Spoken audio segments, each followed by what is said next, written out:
known as the food professor, as well as Dr. Sylvain Charlebois, and you speak on, I guess, all things food. Thank you very much for joining us today, Mr. Charlebois.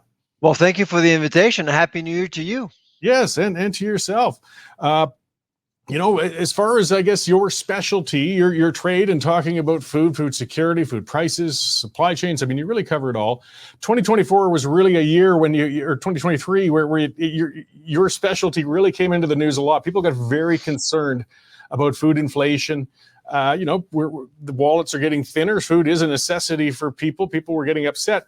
But then there was a lot of, well, as is normal, a lot of politics started getting played, and a lot of fingers were getting pointed, and I found your voice to be good for correcting the record a lot and just kind of putting an unvarnished view on that. Like, I guess I'll start with a simple question. Have Canadians been getting gouged by food retailers in the last year?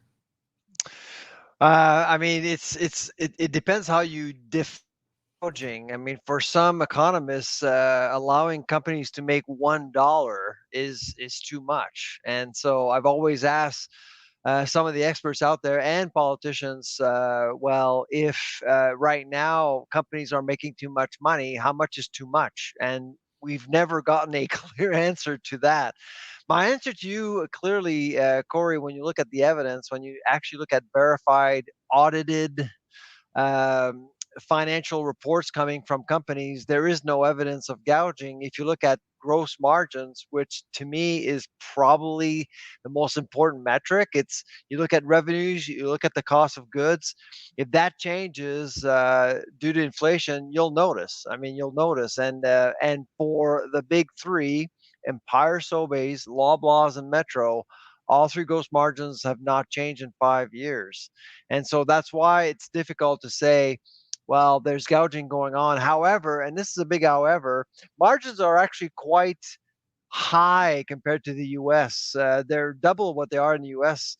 And we've seen some shortfalls in Ottawa with the bread price fixing scandal, for example. The investigation been going on for 8 years. So I can't blame Canadians for being upset about what's going on. I actually totally understand why they're upset, because they feel unprotected. But as far as gouging goes, just the evidence is just not there.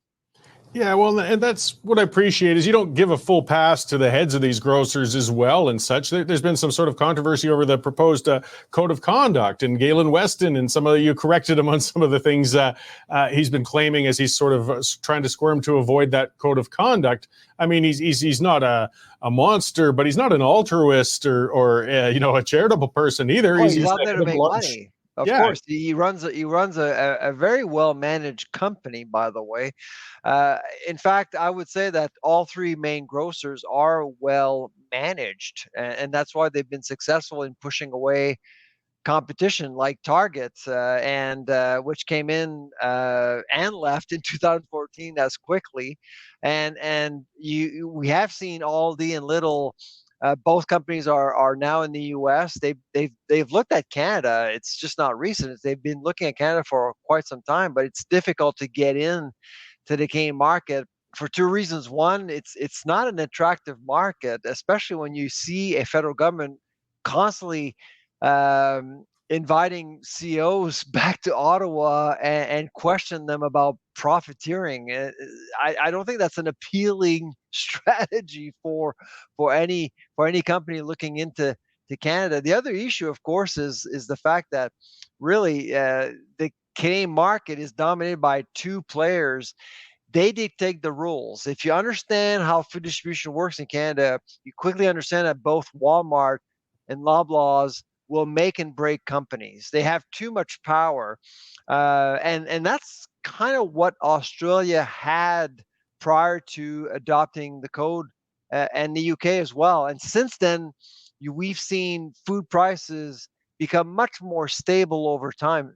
You don't eliminate inflation. Of course, you want inflation. You want food prices to increase over time. But in both Australia and the UK, food prices have actually been quite stable compared to Canada, and that's probably due to the code.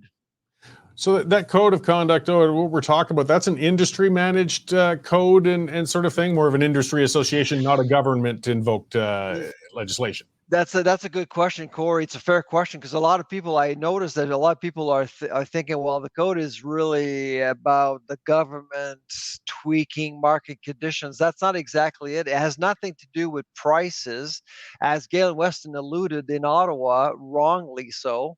It is more about contractual terms. You see, what's different in the food industry is that you have to pay your customer in order to do business with that customer. So Loblaws will receive $5-6 million from PepsiCo to allow Pepsi to sell Lay's chips. Just one example. And every year, Loblaws will change terms. Will say, this year we'll increase your fee by this much. No questions asked, no discussions, unilaterally. And that has bothered suppliers. And that's why it's not a coincidence that we saw Nestle leave the cane market. Kleenex just left the cane market. We'll see more companies leave the cane market because, again, Loblaws will set rules, Walmart as well, and others will follow along. So unlike the US or other places, it's just tough. It's much tougher to offer consumers more choices. And with more choices, you'll get more competition, which is why the code of conduct is so critical to support independent grocers and suppliers as well. Yeah, people forget that the competition aspect isn't just a benefit to the consumer. When you get suppliers, when they can really push suppliers around like that with a limited options for the suppliers to go to, it harms them. But I mean, we don't want to go down the road, say, it almost reminds me, though, of the old days of Microsoft when it really dominated the market. And they used to push every other software company into a corner and say, you know, if you're going to be carried by the Microsoft platforms, we got to cut a deal, or we just won't carry you. And of course, there really were only 3 platforms to be had, so they held a lot of power. And I think it took antitrust hearings to break that down. Now, the grocery market shouldn't be as complicated, but I guess that's the sort of thing. We can't just force competition to come into the country, but the code of conduct might reduce the amount they're pushing around the suppliers a bit. It would correct some of the mistakes that we made in the past. My reading of the situation right now is that they were 3 major transactions that really allowed this oligopoly to emerge. In 1998, Loblaws bought Provigo in Quebec. That's number one. Number two, Metro bought AMP in Ontario. That created the other grocer. And lastly, in 2013, Empire Sobeys bought Safeway out west. That created those 3 big players. And of course, along the way, we saw non-traditionals like Costco, Walmart become quite successful in selling food to Canadians. And that's why we're in the situation we are in. In the US, they don't really need a code. Why? Because Washington is all over some of these mergers. For example, right now, Kroger is trying to buy Albertsons, so number 2 is trying to buy number 4 in the US, and they're blocking the deal because they don't feel that the deal would be in the best interest of Americans right now. So those 2 companies are under tremendous pressure. When Loblaw bought Provigo or Metro bought AMP or even Sobeys when it acquired Safeway, we barely heard anything in the news. Nobody cared. And that's why we're in trouble right now. So part of the problem, I mean, there's advantages, though it's bad for competition. There's advantages of having a few large players because those large economies of scale can allow them to keep the consumer prices somewhat low as well in a relative way. Like if you break it up into too many small players, we could end up paying more as well. Exactly. And here's the thing about Canada. So we're only 40 million people in one of the largest countries, well, the second largest country in the world. Distribution costs are really, really high. So you have a lot of small towns where you are in Alberta and elsewhere where you only have one option left to buy food because of the consolidation that we've seen over the years. So a lot of Canadians are actually being held hostage as a result of these acquisitions without really having a say. And so Washington right now is very careful. They'll be looking at transactions in a very granular way. So they'll look at New Haven, Connecticut. How many stores will they lose compared to before, and things like that. In Canada, we only look at the national landscape and see whether or not Canadians win. But I've always argued to Minister Champagne himself, whenever there's a transaction coming in, we need to actually look at all aspects of the deal. And we've actually had the privilege to work with the Competition Bureau in 3 occasions of the last 5 years. And you can tell that they're not well tooled to assess longitudinal risks, understanding how a transaction could impact our food distribution landscape over time. And now we're paying for that.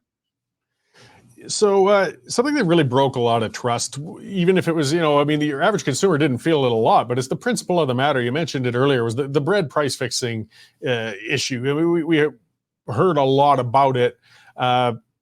People don't like to think that they're being manipulated, I guess, with what they purchase, even if it only adds up to a little bit. It costs $1 billion to Canadians. Like, that's real money. That's a lot of money when it's added up. It's a lot of money. And frankly, when you look at the US, for example, there's one executive that we got caught fixing prices for canned tuna. That person is in jail right now and paid a fine, I believe, of over $100,000. Okay, in tuna, canned tuna. In Canada, we gave a pass to Galen Weston and Loblaw. We gave immunity to Loblaw and Western bakeries, and so that really became a problem of trust. And so, really, right now, what we need to do is focus more on, how Canadians feel and how we can protect them.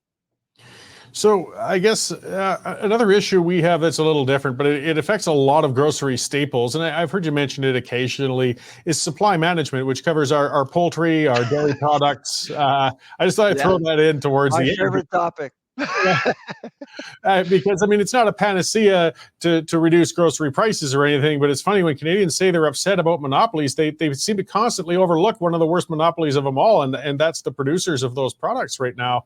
But there's no indication anybody's going to change that anytime soon, I imagine. Canadians have a very bizarre relationship with concepts like monopolies and oligopolies. So on the one side, Canadians want government to intervene. They want to be protected. They want monopolies until pricing becomes an issue. And so in the case of supply management, first of all, you're looking at farm gate issues, farmers are incredibly trusted by the Canadian public. But at the same time, a lot of Canadians actually don't realize how supply management is inflating prices at retail. It is, no matter what you say, no matter what the dairy farmers are saying, or poultry farmers or chicken farmers, it is pushing food prices higher. Okay. Now, is that something we can get rid of? I've been studying marketing boards for 25 years, and my conclusion is that as much as we hate supply management, we can't get rid of it. It's just unlike the Europe, where I was in 2015 when they ended supply management. A lot of farmers wanted out because there were levies, and the system actually did cost a lot of money to farmers. In Canada, good luck finding one farmer who's against the system. All of them really support the system. So I've always argued, instead of abolishing quotas, let's make sure that we actually make supply management more efficient and more competitive, because right now it is not competitive. In fact, marketing boards are doing everything they can to suppress competition without consumers knowing. Yeah, and I don't expect it to change soon. That's part of why I asked. I cornered Mr. Pierre Poilievre on the show one time and asked him with that one as well. I don't think he liked going there, but he at least was honest and said, no, it's not an area that they're looking to change or get rid of it. He can't afford it. Yeah, politicians just can't afford it because they're so powerful. I've always argued, instead of sending out checks in compensation for trade deals we're signing all over the world, we should take that money and buy some farmers out as soon as possible, because some farmers actually do want to compete, but some of them don't.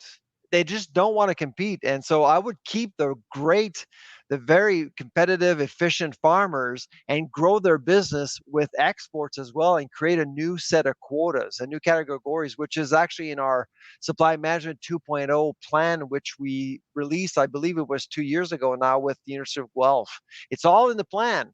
And all you need to do is basically eliminate farmers who don't want to compete and build a system which allows the sector to grow even more. Because right now we're on the path of seeing more farms disappear. We're going to get down to 5,000 dairy farms by 2030, and the Canadian Dairy Commission will continue to rubber stamp decisions that are supported by dairy farmers instead of looking at competitiveness overall.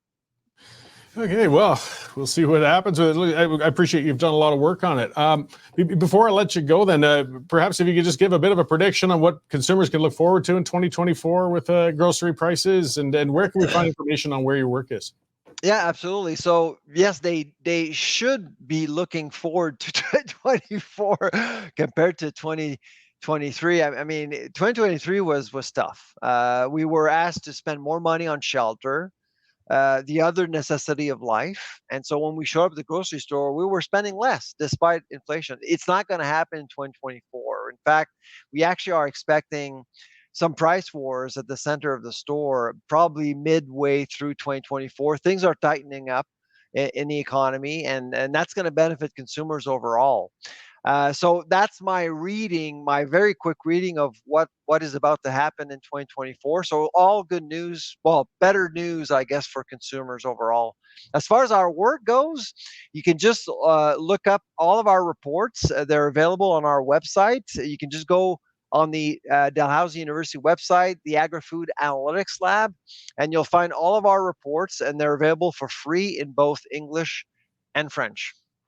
Excellent. Well, I appreciate again the work you do, and you're being able to come on to talk to us today. And again, it sounds, at least a bit optimistic that things have stabilized a little into the next year. We've had some crazy years, and food's important. There's no getting around it. The one thing that really concerns us right now is what's happening in Israel. If the conflict broadens, and it may happen, that could actually